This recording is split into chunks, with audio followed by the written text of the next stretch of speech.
list at. Since it was a very strong subscription, it's expected to be a strong listing as well. If it lists at around 1400, it could trade at 50 times. If at around 2000 levels, it could be 73 times as well.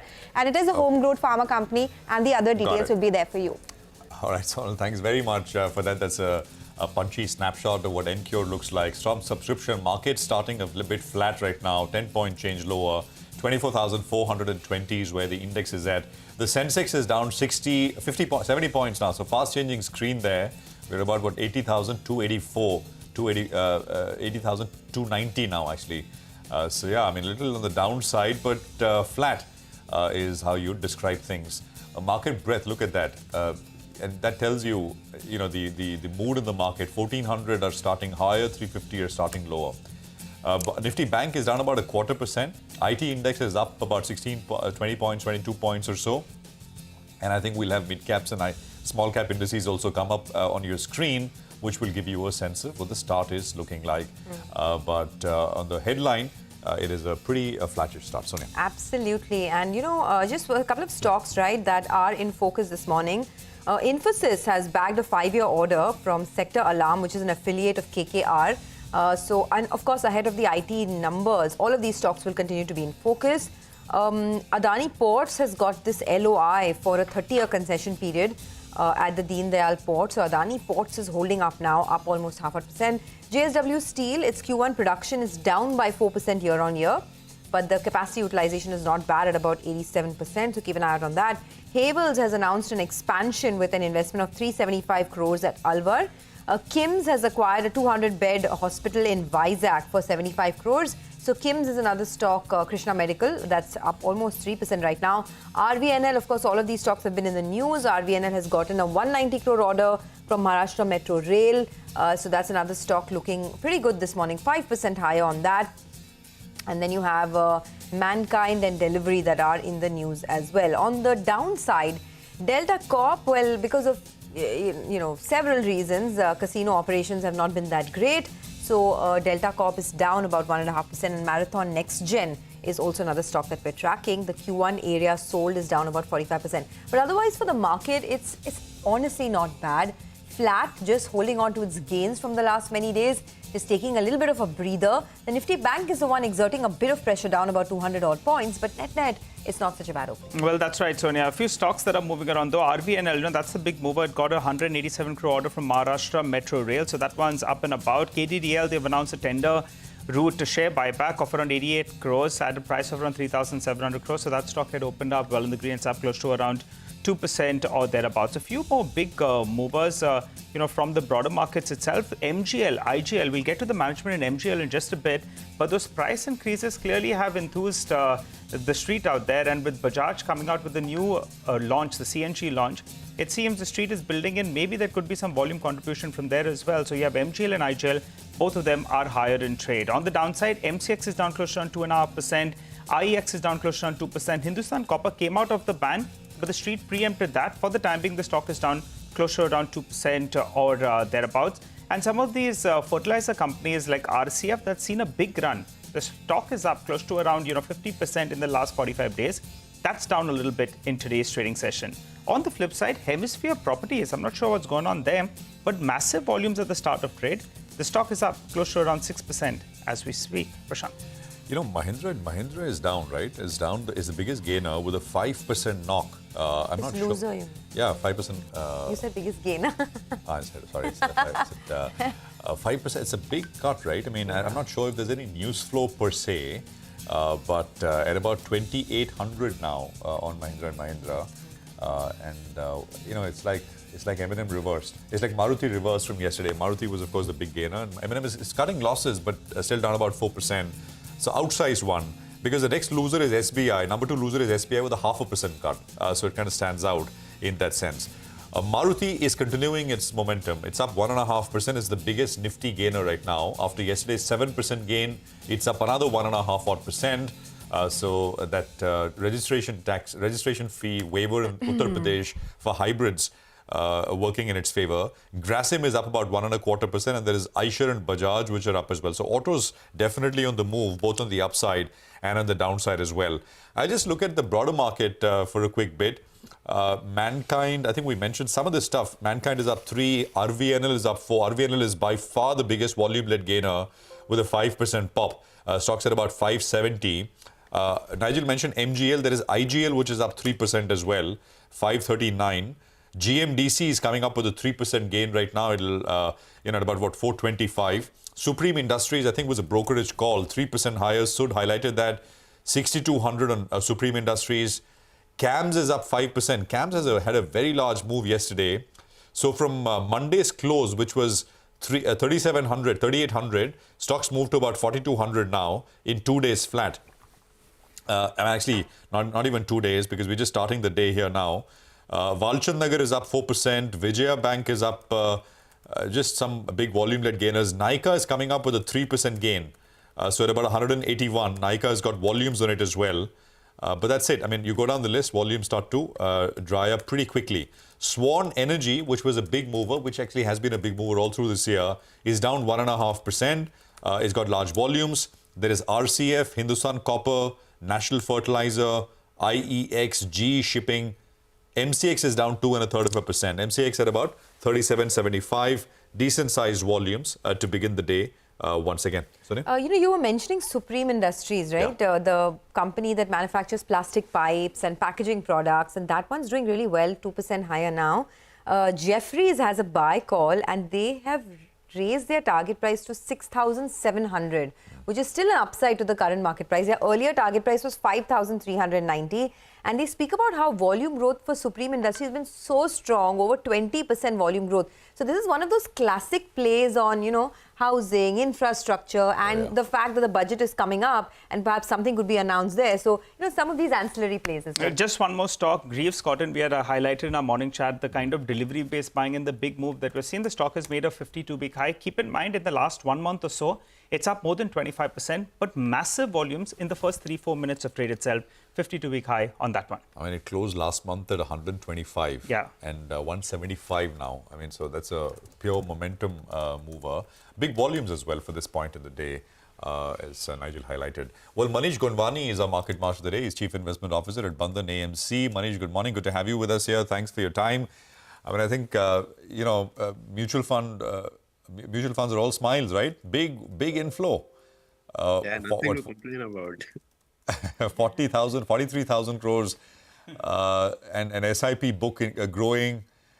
This is the best of times we've had. Manish, just give us a sense of what you're doing with the flow, though. That's the other part, right? Because all of that money is going in. You can't sit on cash.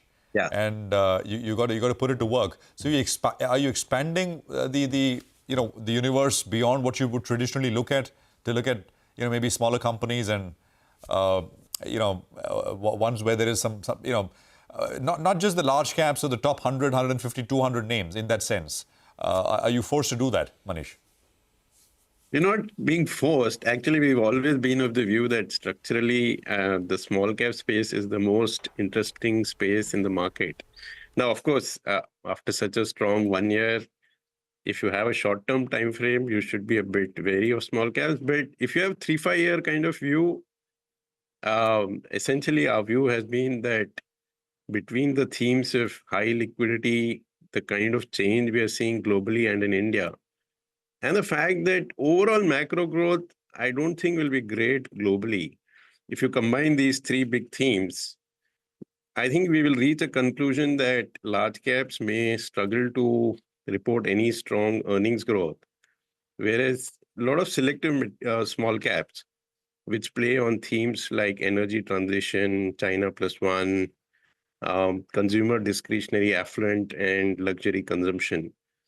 A lot of the small caps in these spaces, I think, can compound earnings very fast. And given the high liquidity, I think that's the space which will generate alpha.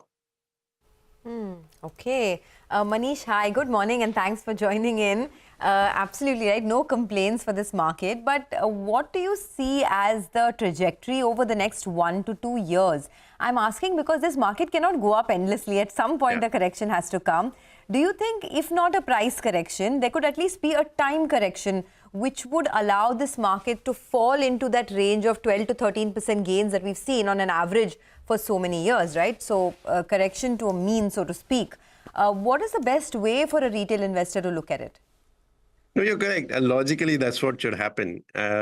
It's taking some time, but I think that even if everything else remains superb in terms of macro fundamentals, corporate earnings, we have to remember that equities can't generate excess return over fixed income beyond a point, because at some point, capital will then start flowing to equity so much that the promoters and the private equity funds and global companies will come and supply.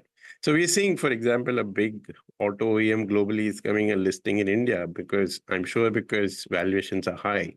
So just because liquidity is high doesn't mean that market will give you opportunities to make money so easily all the time. So yes, I would think that you should be realistic about returns. Next 3, 6, 9 months, market can be flat, may have a minor negative drawdown as well.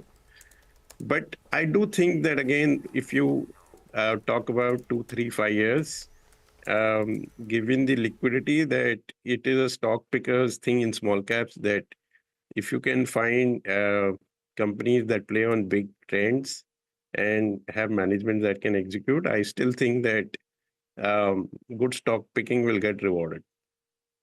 Hi Manish, good morning and good to see you. And since you briefly mentioned autos, I recall you being positive on PVs as well as two-wheelers, if I remember correctly, not so much on CVs. The top gainer on the Nifty currently is Maruti and the top loser is Mahindra & Mahindra. What's your preference from the basket as of now? No, so in general, I think two-wheeler stocks have done well, and we should remember that this is a fairly penetrated category. So as a fund manager, I don't see too much upside in two-wheelers. Bit of change of view on CVs. I think I'm more positive now than, let's say, 3-6 months back, because see, usually what happens, CVs have a very severe down cycle and then they recover. But I think in this current cycle, they've got a consolidation phase which has lasted. And end of the day, you're looking at the market relatively. So I'm not saying that CVs are a great distressed valuation, but related to a lot of other capital goods and cyclical companies, today CVs don't look that bad. I think four-wheelers is a bit of a stock pickers thing. I mean, there are a lot of policy changes happening. Maybe auto anchors are a better way to play, because the pace of EV adoption is not very clear at this point of time. And in a lot of OEMs, you then have to choose based on who's got the better EV portfolio, etc. And given the uncertainty around how fast EVs will get adopted, OEMs are a bit of a tough choice at this point of time. Auto anchors have also done well, so nothing is cheap, to be honest. But if you want to do buy and hold patient investing, I think auto anchors in general are better than OEMs. So, you know, for M&M, right? I mean, of course, the stock has had a very strong run in the last 1 year. Let's not forget that. But remember, yesterday, M&M cut prices of one of their popular SUVs, the XUV 700. Prices were cut by 10% from 21.5 lakhs to 19.5 lakhs. So a lot of analysts say that this signals demand weakness. I mean, you know, so perhaps that could be one of the reasons.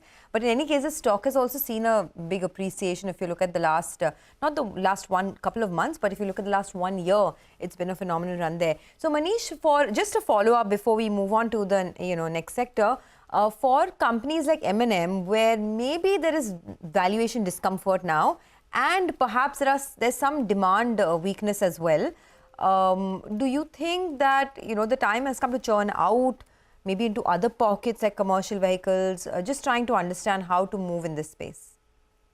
So I can't answer for a single stock, but Sure. as I said, in general, my view is large caps across, whether it be autos, capital goods, financials.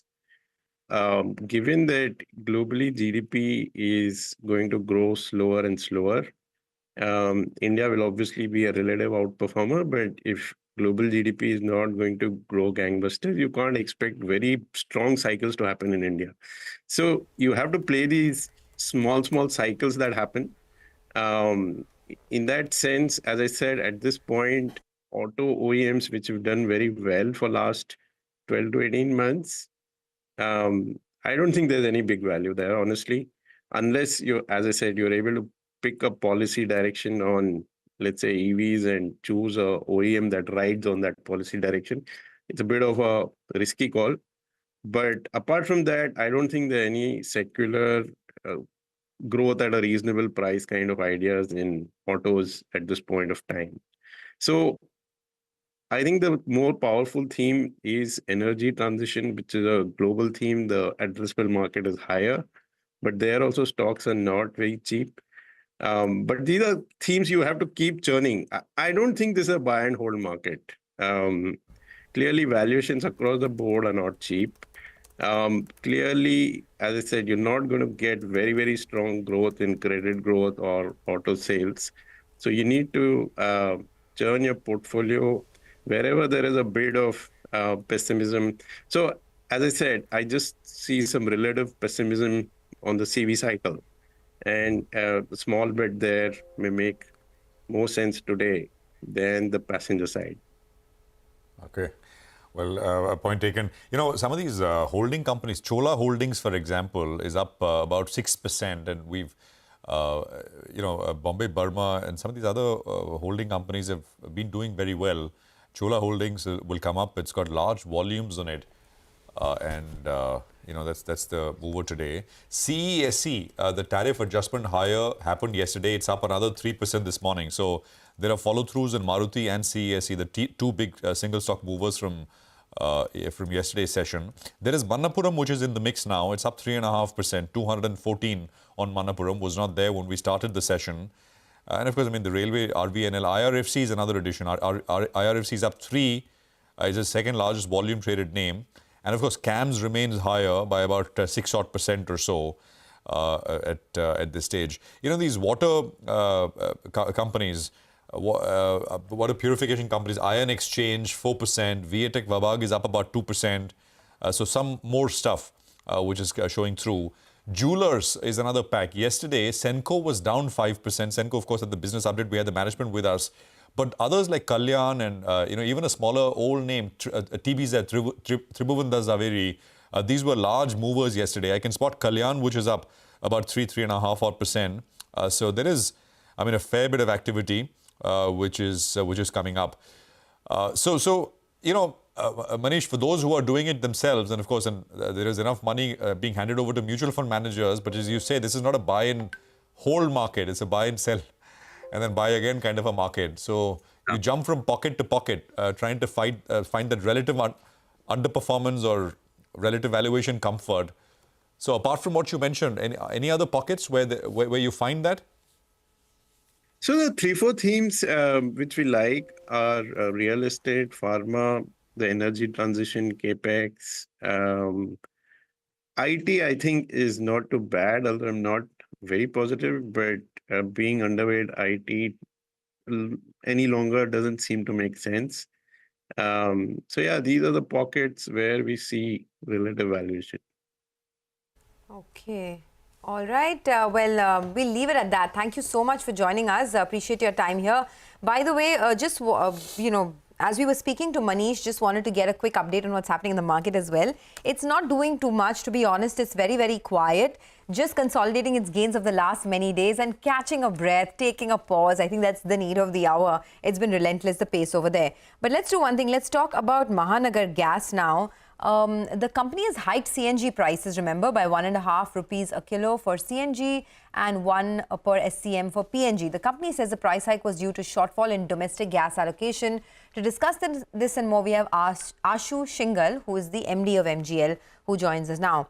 Ashu, thanks a lot for joining in. Appreciate your time here. I just want to understand what is the reason for this price hike, and with spot LNG prices going higher from here, are we staring at more price hikes by companies like yours? And between domestic and imported gas in terms of raw material sourcing, if you can also help us with what is the split currently? Yeah, the price hike is mainly because of two reasons. One, that the APM gas allocation has come down substantially over the last 1 year's time, as well as the price of LNG has gone up. So we were getting APM gas, which is at $6.50. From 82%, it has come down to 68%. So there is substantial reduction in the APM gas, which is the domestically available cheap gas. And the LNG prices were earlier down, but now it has started increasing again. So we are constrained to increase 1.5 rupees in the CNG prices. However, still we are the cheapest in the country in terms of CNG prices and PNG prices.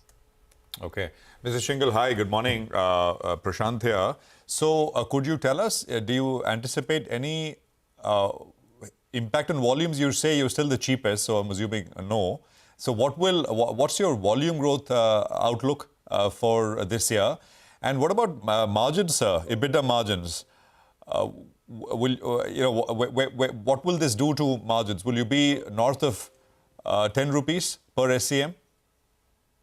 Yeah, the volume growth is expected to be better this year because overall the population of CNG vehicle is increasing as well as the CGD infrastructure is also improving. So last year on year, we have clocked a growth of around 5.5%. This year, we expect to be more than growth year on year. 24-25 will be more than 7% higher. Regarding what was the other question? Sorry. Margins, sir. EBITDA margins. Are, earlier last year we were 9.5 rupees per SCM. This year it was 13.5 rupees per SCM. I mean year on year. However, going forward, you are right. Maybe we will clock around 11 rupees or 10 to 12 rupees could be the new guidance which we can expect this year. All right. Hi, Mr. Singhal. Good morning, and thanks a lot for joining in. You know, we had a new bike, a CNG bike that was launched from the Bajaj Auto on the last Friday itself. And some on the street believe this could throw up an opportunity. Have you done any back-of-the-envelope calculations? What kind of a volume boost could it be, say, in the next year? Maybe this year may not be too much, but in FY26 onwards, do you think it could boost up your volume substantially? Not really, because the per bike consumption, the cylinder capacity is only 2 kg. So to see any significant increase in our volumes, the number of bikes should be very huge. So it will take some time. Maybe next year we will get some volume, maybe 2-3%, and afterwards it can increase furthermore. But definitely it will take some time to, one, that people are getting used to the new bike, although it is definitely much more advantageous in terms of running cost. As far as Mumbai is concerned, we expect that running a bike on petrol versus running a bike on CNG will be around 40% the cost of running a bike on petrol. So there is substantial saving on running cost. And even the capital cost is not expected to be very high in the petrol bike. So we think this will be going to be a very good segment. And we will be in talk with the Bajaj. Already we are in discussions with them to see how we can help their initiative, because we appreciate this is an excellent initiative to give common men and to people in large who are using bike a very good advantage of a very low running cost. Okay, all right. The other big event that we're looking forward to is Budget 2024. Is there a possibility of excise duty cut on CNG in the upcoming budget? We are hearing that, but we don't know for sure, because unless the budget is passed and what is included in the budget or not. The other point which we are hearing is maybe the gas can be included in GST.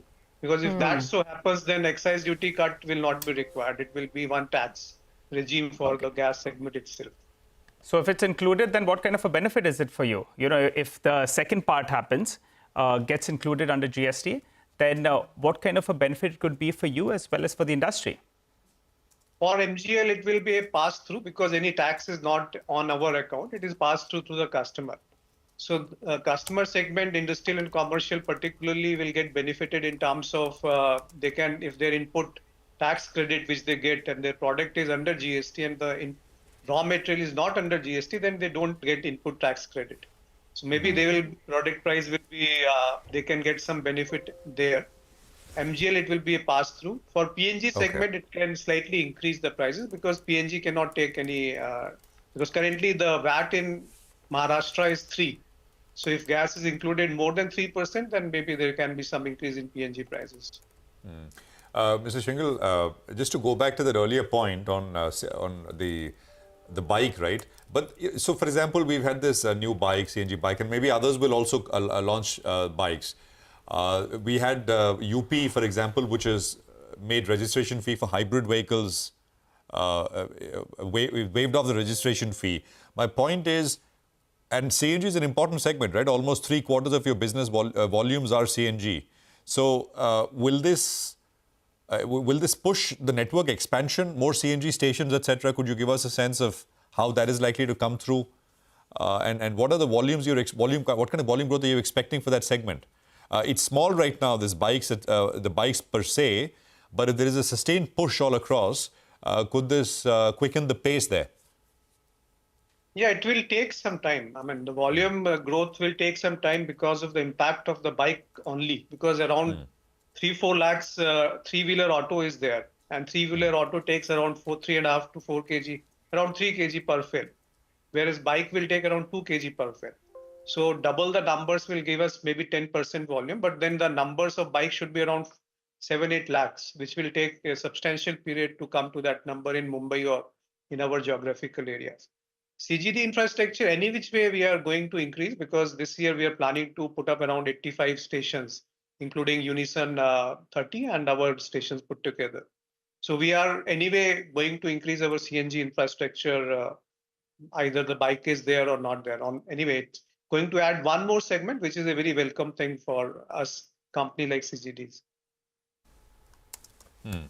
Got that. What about the other two segments, sir? The industrial segment, which is about 10% of volumes. How is that likely to grow? Any triggers there? Yeah, industrial segment, last year we have grown by 12%. This year we are expecting more than 10% once again, because new infrastructure is getting created in Navi Mumbai, Thane and Raigad, plus Unison also. So we are adding more industrial areas into our catchment areas. So more segment is expected to be added. Plus we have designed our contracts more user-friendly, customer-friendly. And the pricing also is done as per their alternate fuel pricing. So we think that the segment in industrial and commercial both will grow more than 10% this year. Okay, we will leave it at that. Thank you so much for joining us and speaking to CNBC-TV18. That's Mahanagar Gas. The stock is actually up almost about 4% and has been one of the big movers in the last many days. But let's slip into a quick break. On the other side of the break, Rajesh Gupta of Lloyds Metals and Energy will be joining us as the company raises 4,178 crores through the QIP route and preferential issue. Stay tuned on that.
Welcome back. Well, as promised, let's get straight to the management of Lloyds Metals and Energy. Well, the stock has been one of the big outperformers. You know, in the last 3.5 years, the stock is up 35 times. Let's get in Mr. Rajesh Gupta, the MD of the company. Hi, Mr. Gupta. You know, when you talk about this bull market, this stock definitely comes to mind. Imagine you had a market capitalization of around 1,500 to 2,000 crores just a few years ago. Today, from the market, you're able to raise more than that amount. And that too, diluting less than 5% of the total market capitalization. So that's telling you the kind of run that you've seen. And to be fair, you know, the performance of the company has improved as well. So even if I consider last year's 1,800 crores of EBITDA, you're trading at close to around what, 18 to 20 times. So clearly the street is building in much improved performance from here on. Let's get straight to that. You're talking about, you know, forward integration, ramping up pellet capacity, iron ore capacity, as well as becoming a full-fledged steel company. This 4 million ton plant that you're talking about steel, How much of it is, by when do we see the 4 million ton plant? And what is the total capex that you're looking forward to? Nigel, thank you for having me on CNBC. And thank you for the congratulations for our fundraise. It's one of the biggest fundraisers in a group of two issues. One is the QIP of around 1,200 crores and the 3,000 crores through pref cap. Out of the pref cap, around 1,000 crores is being contributed by by the promoters, showing the confidence that we as promoters continue to have in the business and the valuation of the company. Number one. Number two, you mentioned about the spurt of the share prices. That's something that the street knows better. We as steel makers and iron ore miners have to do our hard work. Like I always say, I'm a lower. Balance aapko dekhna hai. Regarding our going into the steel cycle now, like you know, we are already at 10 million ton capacity, and a part of our investment cycle includes beneficiation of our ore from BHQ ore from 35 to 65% Fe. That would raise our total output over 3-4 years. Ultimately, more of BHQ beneficiated ore, but immediately, hopefully from next year, it should be around 25 million tons we should be producing. And with that, we want to capitalize and take advantage of that to make steel. Like we all know, India has to produce 300 million tons. The Prime Minister's vision is very clear, and any growing economy needs a lot of steel. Right. The 4 million ton investment of steel itself would be in two plants. One would be at Chandrapur, which is a 1.2 million tons. In various stages, it will start by next year, and by July 26 or so, maybe September 26, that 1.2 million tons should be commissioned. That's a wire rod plant, the first in Maharashtra.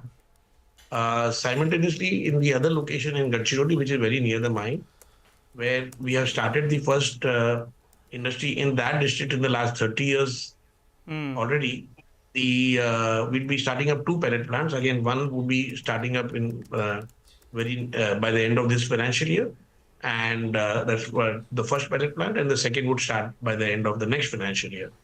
Okay. And subsequent to all of these investments, we are planning a 3 million ton flat products steel plant in Gadchiroli.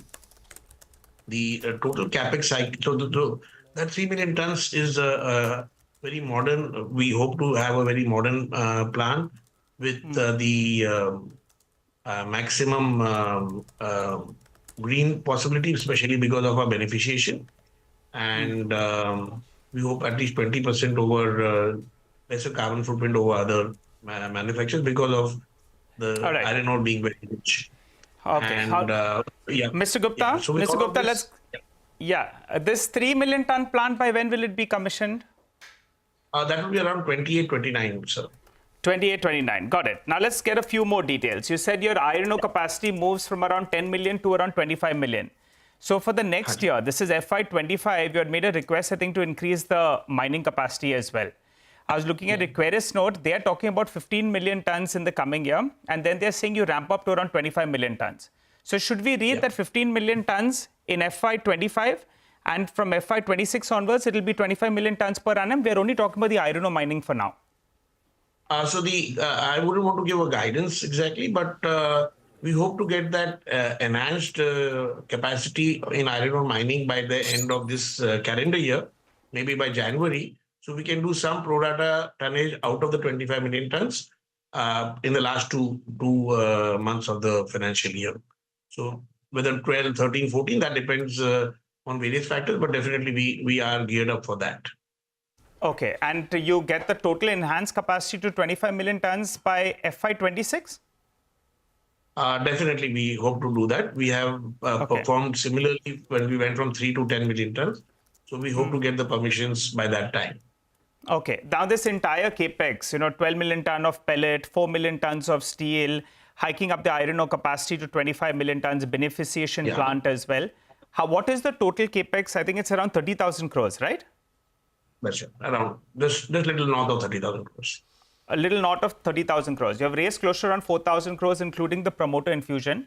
So all of this 30,000 crores will be funded via this funding that you have already raised and internal accruals as well, because you want to be debt-free at the end of by 2030. Is that correct? Yes. Our resolve to remain debt-free is very strong. And with the support of the markets, we definitely will do that. And we hope that this fundraise would help us to reach till the end of the total capex cycle that we are now proposing. So no more fundraise is what you'll do? We hope not to, sir. Okay. And what about this 1,000 crores that you will be putting in as your part of it? Some part of your shares appears to be pledged.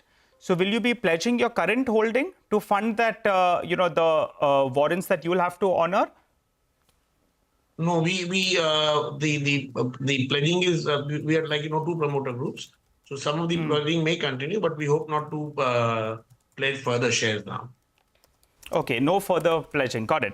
Also, a quick question. You have given us the number of, it could be 12 to 15 million tons for this year in terms of iron ore on an EBITDA per ton, but you have an edge. And that's something that the street likes. What is the rough EBITDA per ton on the iron ore that we should be looking at for this year? Last year was around 1,800 rupees per ton.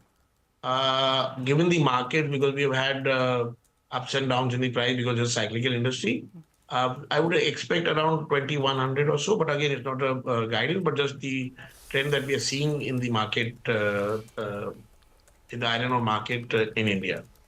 Okay, all right. Final question then. We need to ask you about Sunflag as well, because that's another listed company. They already have a large chunk in the company. And I think you know what's my next question, Mr. Gupta. They have gone ahead and they want they want some warrants. They have gone ahead and they will be taking some part of those warrants as well. I think they're going to be going in for close to 27 lakh shares. What's the ultimate plan with regard to this entity? Have you had a word with them? Do they want to take their shareholding up in Lloyds Metals, the listed entity? And is there a possibility that ultimately you merge both these two entities, because they'll have more than 12% in your listed entity? With the 27 lakhs infusion, I think the percentage of equity would remain 11% or so, little lesser than what they have right now, of fully diluted equity. We have no plans to, and had no talks with them or with anybody for any merger whatsoever. All right. Got that. A great conversation, and I love that line. मैं तो लोहार हूँ, market, stock price. Thank you very much, sir, and thank you, sir, for patiently answering the questions. Well, I think 60 points lower, 24,375 is where we are at.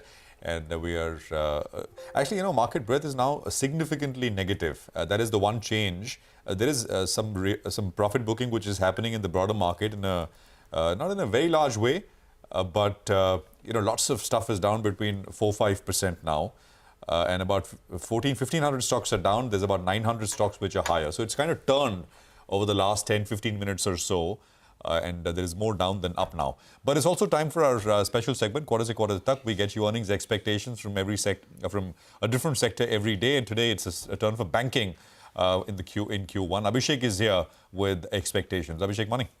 Morning, Prashant. So banking sector's Q1 FY25 will be about the outlook that the management gives out with respect to how they see growth ahead in terms of deposit growth, because deposit growth is slowing down for the system as a whole. As on 14th of June 2024, as per RBI, the year-to-date deposits have actually declined by rupees 3.5 lakh crore, or about 1.65% decline. So hence, deposit growth is the biggest challenge for the banking sector as of now. Loan growth as on 14th of June 2024, as per RBI data, was at 19.2% on a year-on-year basis, which includes the SDFC Limited numbers which have been merged with SDFC Bank, and around 1.7% with respect to quarter-on-quarter loan growth that we have seen for the industry. So cost of funds will continue to impact the net interest margin for the lenders. Hence, expect the net interest margin to decline for majority of the lenders. Banks will continue to lose out on their low-cost deposits, that is current account, saving account deposits. Hence, CASA ratio is seen at the lowest for many banks in years, as much as the lowest that they are seeing in last 8 to 10 years. That is why, with decline in net interest margin and lower treasury gains, expect the operating profit growth to be on the slower side too. So barring seasonality, asset quality is not much of a worrisome factor for the lenders in Q1 FY24. However, FY25. However, watch out for the pain coming in from the microfinance or the rural segment for the lenders. So recovery from bad loans had been driving the earnings momentum for PSU banks largely. Now it may be on the muted side in Q1 FY25, and that can actually have an impact on the earnings of the banks as well. Having said that, the best of return ratios is clearly behind for the banks. Now key estimates coming in from Kotak Securities are, for SBI they expect NII growth of 8.6% YOY and about 1.5% sequentially, while they are expecting the profit of SBI to decline by 10.6% YOY and 27.1% sequentially. So for Bank of Baroda, Kotak Securities estimates NII to be up 5.3% YOY and a decline of 1.8% quarter-on-quarter. Net profits are expected to be up 0.7% YOY and a decline of more than 16% quarter-on-quarter. Now for SDFC Bank, I have taken only sequential numbers because of the merger of SDFC Limited with the bank. So they are expecting NII growth of 3% on a sequential basis, while net profit to decline by 2.7% quarter-on-quarter. For ICICI Bank, Kotak Securities estimates NII to increase by 5.2% YOY and about 0.4% sequentially, while the profits are expected to be up 8% on a YOY basis and a decline of 2.5% sequentially. For Axis Bank, Kotak Securities estimates NII growth of 8.9% YOY and a decline of 0.5% sequentially, while net profit is expected to be up 4.2% YOY and decline of more than 15% sequentially. Back to you. Okay, thanks a lot for that. Well, Sameer Bhise, the banking research analyst at JM Financial Institutional Securities, is joining in now. Sameer, hi, good morning. All eyes are going to be on the banking sector, right? Given the kind of momentum that this space has seen in the last couple of months and the leadership that it has assumed once again. But you tell us, what are the key highlights of this sector? And between private and PSUs, how are you positioned now?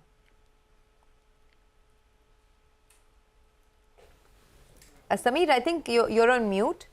Yeah, hi. Sorry. Yeah, go ahead. Thank you. Thank you for having me on the show. So I think price action aside, we continue to see slightly challenging environment on the deposit side for the sector as a whole. And it has prolonged for a reasonable bit of time. In that context, I think it is important to see that how revenue growth, that is NII and fees, translates into PPOP growth for most banks. Our view, first half is likely to be largely soft on a PPOP growth perspective. And probably towards the second half of the year, when the high margin base of last year is not there, we should see some bit of respite on a PPOP growth perspective. So if you ask me on the near term, maybe this quarter and the next, you should have some softness in numbers. Which is why we remain slightly cautious on the sector as a whole. Large private banks, especially ICICI Axis, relatively better placed with respect to growth as well as margins. HDFC Bank, while the numbers were soft, we think the worst of margins should probably be behind, and it will probably remain range bound in the near term.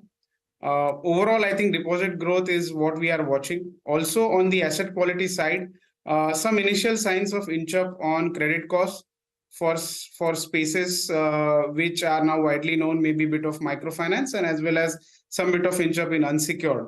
So I think that will effectively drive higher credit costs, lower margins. So the only lever which probably most banks have is towards operating expenses, which were running high for last couple of years. Some moderation there will be utilized to protect the ROA levels. That is how we are seeing the overall space. Okay.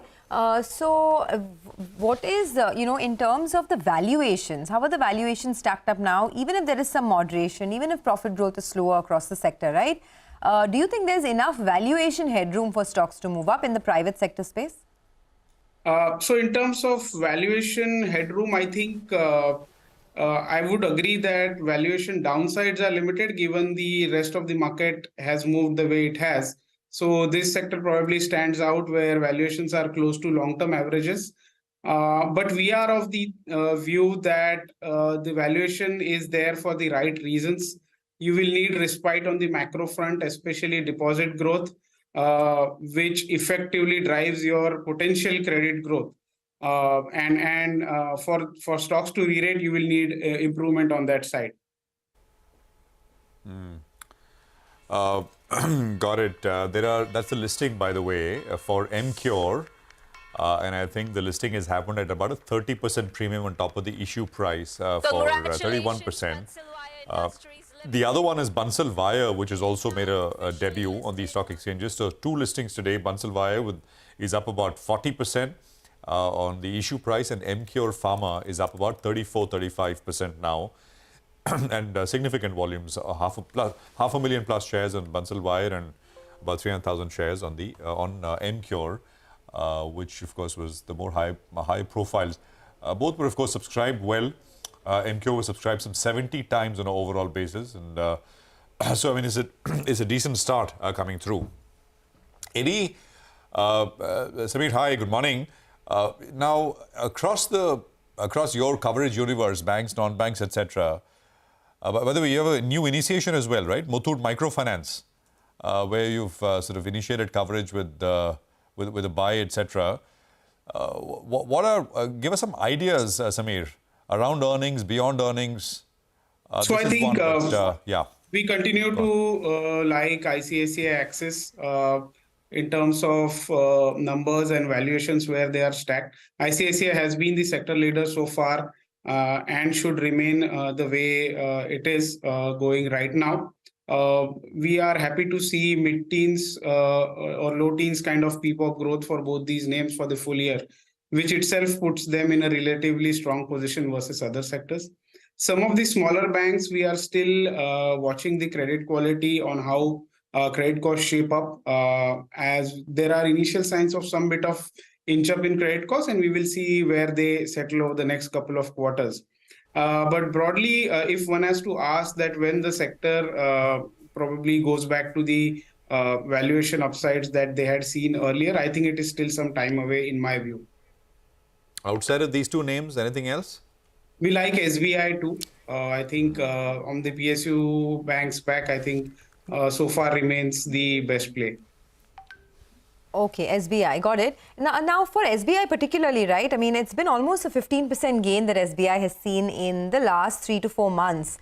In terms of valuations in the PSU banking space, is there a lot of legroom for SBI compared to its peers?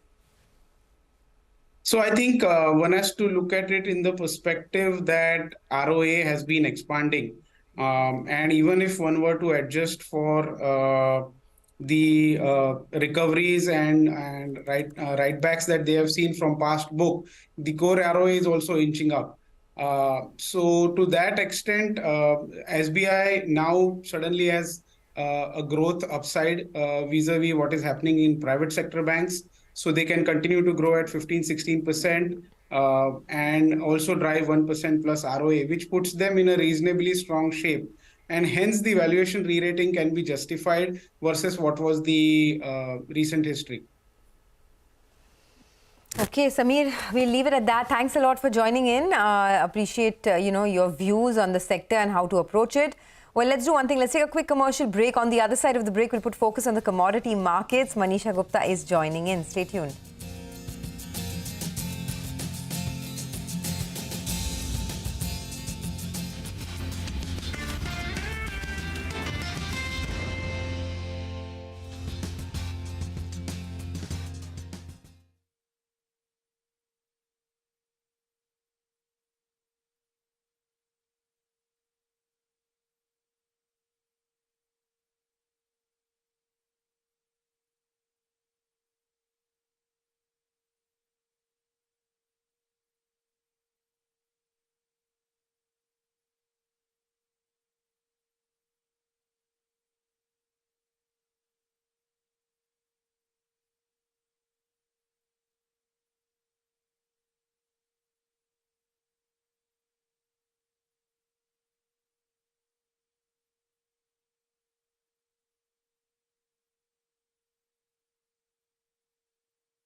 Welcome back. Let's get a quick run through on what's happening in the markets. It's actually not a bad day. It's a little bit subdued, down about 0.2%.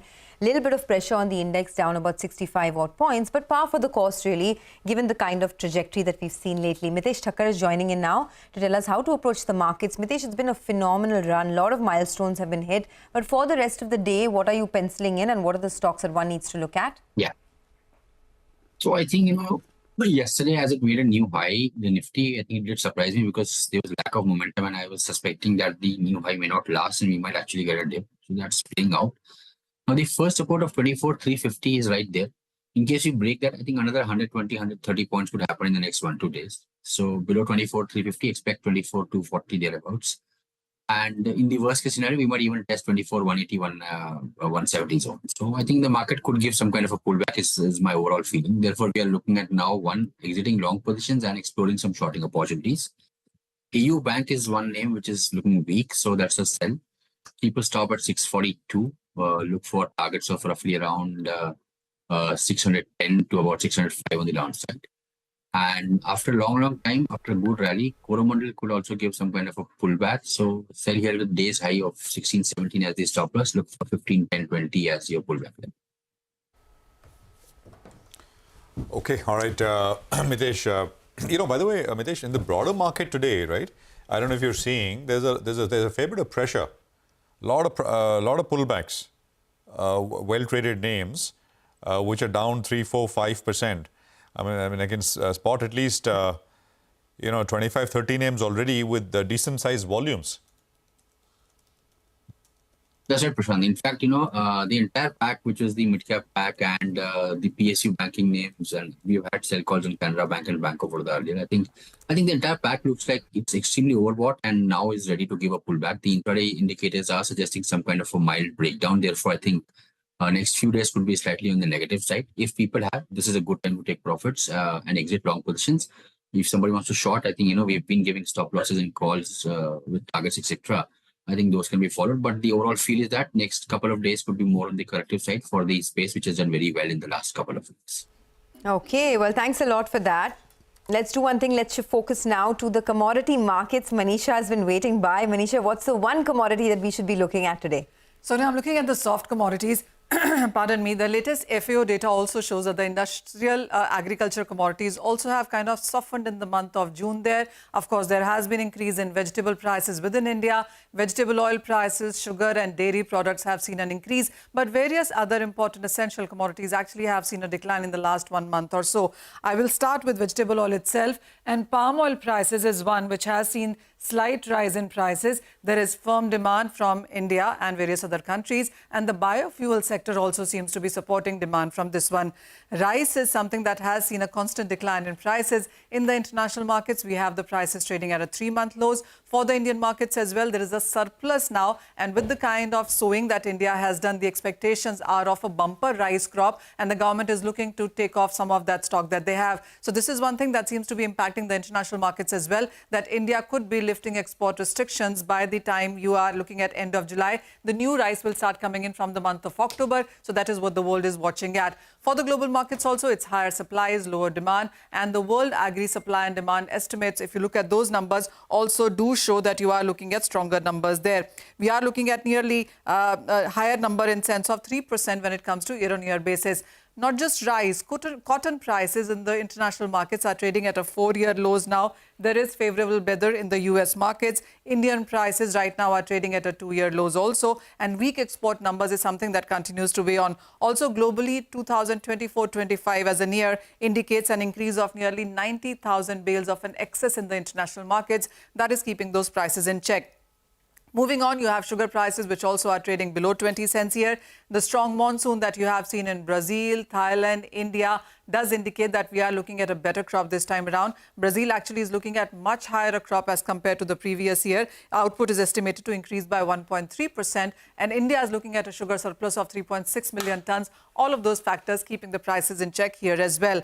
The only thing that perhaps is seeing gains has been the coffee prices. We are trading at a 2-year highs onto this one. Vietnam coffee exports for the month of Jan to June have seen a very sharp decline of 10%, and below average rains in Brazil also seem to be keeping the prices higher. So if you keep coffee aside, almost all other soft commodities have seen a decline for the month of June, and July has started on a weaker note as well. If you look at the last month prices, we've seen soybean decline 1.5%, sharp cuts coming in for cotton. Ditto is the case with rice as well. If you look at the sugar prices, well, that saw some gains in the month of June, up by nearly 5.5% onto that one. Coffee, of course, is a gainer, as I told you, up by 12%, but almost all other commodities trading in the negative on a week-on-week and a month-on-month basis. All right. Manisha, thanks very much for that. That's a commodity update. RVNL was one of the top traded stocks with volumes. It is actually 8% higher. Vivek is here to tell us why. Vivek. Well, in an otherwise weak market, RVNL, has been the standout. So what's actually happened is that some time ago, there were talks that India, especially as far as the rail corridor is concerned, India will be present both in Middle East as well as the African nations. So there has been one MOU that RVNL has signed. Number one, they've gone ahead and signed an MOU with a company called Tatweer Middle East and Africa LLC. Now, this particular MOU will be using RVNL's expertise in railway sector, where RVNL, will assist the company in joint design and execution of various rail-based work in the MENA region as well as European countries. Right now, it's just an MOU. Also, there's another bit of development that RVNL has informed the exchanges about. They have received an LOA from Nagpur Metro for construction of 6 elevated metro stations. Order size is close to 187 crore. Our time period for construction is close to 31. Some positive news flow for RVNL, keeping the stock up today. Okay, thanks a lot for that. And if you're wondering why M&M is under so much pressure today, automakers like Tata Motors and M&M have gone ahead and cut SUV prices across their SUV range. So M&M has cut XUV 700 prices by 10% from 21.5 lakhs to 19.5 lakh rupees. Tata Motors has cut the starting prices of Harrier and Safari till the 31st of July, cut the prices of Harrier to 15 lakhs from 15.5 lakhs earlier, and Safari prices have been cut to 15.5 from 16.5 lakhs earlier. Now, analysts say that this signals demand weakness in the SUV space, and that is a big concern now. Apart from that, if you look at it, demand in general has been under pressure in the passenger vehicle space. There was a notable decline in June. So if you look at the FADA data, PV industry sales are down 7% year-on-year and 7% month-on-month in June. But what's going wrong in the sector? One thing, of course, is the extreme heat has resulted in a 15% decline in the walk-ins in dealerships. So that is one thing. Then, of course, the monsoon delays, etc., impacting rural areas. But dealer feedback highlights challenges like low customer inquiries and postponed purchase decisions in the passenger vehicle space. And to top it all, stocks like M&M have rallied quite a bit. So if you look at the valuations, M&M is now trading at 22.5 times FY26 PE. So slowdown in demand along with valuation discomfort is what's causing a 6% knockdown on that stock. But let's do one thing. Let's take a quick break. On the other side, Lata will get chatting with Nischint Chavate of Kotak Institutional Equities to put focus on the NBFC business updates and the Q1 earnings. Stay tuned.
We continue with our quarterly results review. You just heard about the banks. Now on focus are NBFC companies. Early numbers from companies like Bajaj Finance have shown a very strong growth in loans.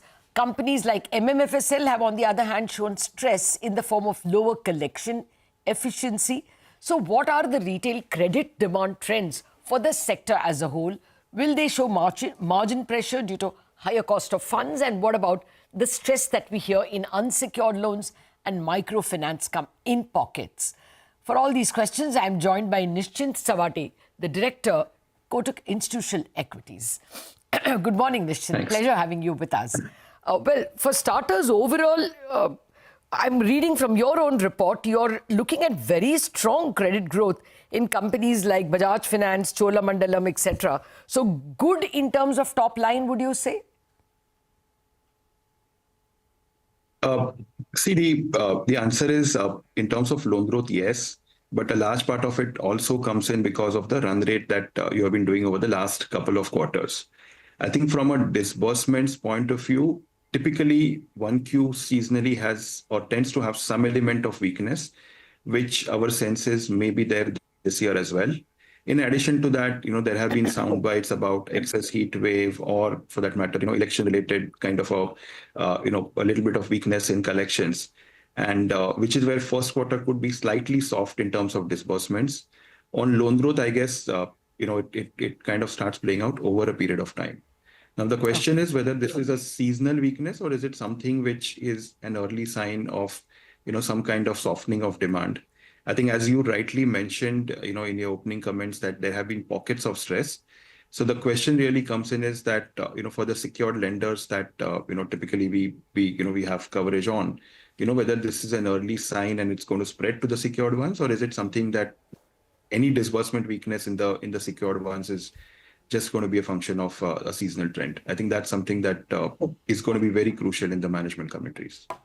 Okay. Well, actually, we just saw Sonia, my colleague, highlighting that people have dropped SUV prices, Tata Motors and M&M. Therefore, is there a worry that overall loan growth might taper off? What is the loan growth picture generally, and which companies would stand out? What happens, especially with retail credit, is that loan growth, disbursement growth is a leading indicator. Loan growth kind of starts getting, or it's essentially a lagging indicator. So it starts getting reflected over a period of next couple of quarters. Okay. So we, in terms of absolute loan growth, I think we'll come to know over a period of quarters. Disbursements growth may be slightly soft this quarter, but that's fine, given the fact that there may be seasonal weakness. So the weakness that we see, is it seasonal or is it something which is an early sign? I think that's something which we'll have to figure out. Loan growth will kind of come. Okay. Disbursements were weak for Poonawalla FinCorp. I'm just reading out from the notes of companies that have reported the pre-quarter numbers. Bajaj Finance looks strong. Even L&T's retail finance disbursals are up 32.5% YOY, though they are down quarter on quarter. But then, as you point out, it is a soft quarter. But Nischint, let me come directly to your recommendations. I'm a little surprised that you don't have companies like Bajaj Finance in your list. Your best bets are Shriram Finance and Muthoot. I'll come to the home guys in a minute. Why have you not picked up, say, Chola or Bajaj and preferred Shriram, Muthoot, etc.? No, so Bajaj, we are restricted at the moment. So that's where I think you can see an NR rating over there. We do, have been covering the stock in the past. Chola, I guess it's just that because of the valuation, you can see that there is not much of a gap between the fair value and the current market price, simply because of the way the stock has rallied. Shriram is in a reasonably well position. Valuations are obviously better than or lower than some of its peers. In terms of growth trajectory, the company has been doing fine. And most importantly, if I look at the buffers on balance sheet in terms of the overall provisioning cover, or what we call as ECL cover, they are far ahead of peers. So to that extent, I think there is a fair amount of buffer that's built in the balance sheet versus the initial expectations of Shriram at the time of merger on growth and profitability. I think the company has done far better. And even on profitability, they seem to be marching ahead. Okay. Let me quickly come to the home financiers. You like Aavas and Home First. Why not India Shelter? Those numbers also look good. Small company, but it looks good. Yeah. So we do like India Shelter as well, right? So we do like all the three names. Okay. It's just that the other ones are larger, that's all. Yeah. Oh, okay. All right. And gold financiers? Yeah, so we have a coverage on Muthoot. So two things are happening there. One, gold prices have been, sort of on a roll, and that kind of directly helps Muthoot. And the other thing also is that, some of these gold financiers are gaining market share from other NBFCs, or for that matter, even banks probably are less aggressive than what they were earlier. So, it's going to be a combination of probably market share gains plus your strong gold prices, which will drive, strong loan growth for Muthoot. Again, in terms of margins or realizations, Muthoot kind of had some reversals last year because of loans that they sold to ARCs. And I think as those loans kind of get redeemed, we'll probably see some realization benefits as well. Generally, in a strong wicket, the big concern on gold loans was that there was too much of competition and they are losing market share. I guess that kind of a concern is now slowly and steadily receding. And gold prices have also been reasonably strong recently. RBI was a little slow in giving licenses for opening new branches to gold loan companies, which has, I think, also started to change. So that's where I think, Muthoot seems to be in a sweet spot, right? Oh, yes, yeah. I think IIFL's problems could well be Muthoot's gains, for all you know. Nischint, what is your... you pointed out that you will look out for any stress in unsecured loans and MFIs because we hear anecdotal evidence. Which are the companies you would avoid because of this? So, microfinance companies, so we don't really cover any of the microfinance companies, in that sense. So it's already not in our coverage. Most of the companies or a host of companies that we cover do have unsecured loans in small pockets. And I think we'll try to get a sense on their commentary in terms of how they are approaching them. Having said that, unsecured in Chola or Shriram is a very small proportion. So it's not something which is alarming. But nevertheless, I think their strategy in terms of how they are looking at it, how they, what are the trends that they are seeing over there is something we'll watch out for. Okay, I'll just come back to them if possible, if time permits. Do you also cover the capital market companies, the AMCs and people like KFin and CAMS? Is that also under your coverage? No, that's another colleague of mine who covers it. Okay. But I believe you all have a positive coverage on the AMCs and on KFin and CAMS. Obviously, that's very obvious from the way in which capital market activity has been up and about in the past 6 months, or definitely 3 months. Let me ask you about margins. We've heard banks complain about the high cost of deposits. That should logically affect NBFCs as well. Will there be pressure on margins? See, the point is, most of the rate transmission is already got reflected in the borrowings cost of NBFCs.